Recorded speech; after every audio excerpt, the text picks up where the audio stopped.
nik manuen ametxe galdera lortu duzulako askotan Antxeta Irratian urratzen dugun bide bat, ez? Da, parez pare askotan soilik migrante etiketan jartzen zaion pertsona baten konfiantza zureganatzea, bere laguna izatea eta bere pozgoragailu ere bai euskal komunitatearentzat, ez?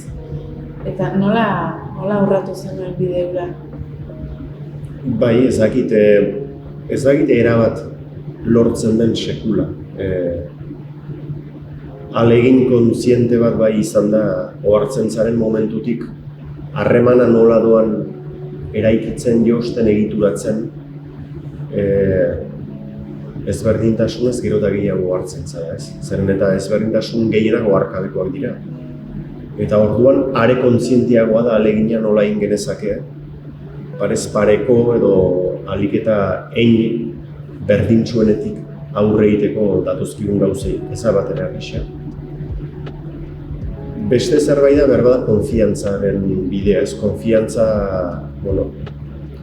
da harreman humanoan pixkanaka lortzen duzun zerbait, edo lortzen ez duzun, edo pitzatzen den zerbait, pixkanaka edo batzutan modu bortitzen kolpe bat izaz.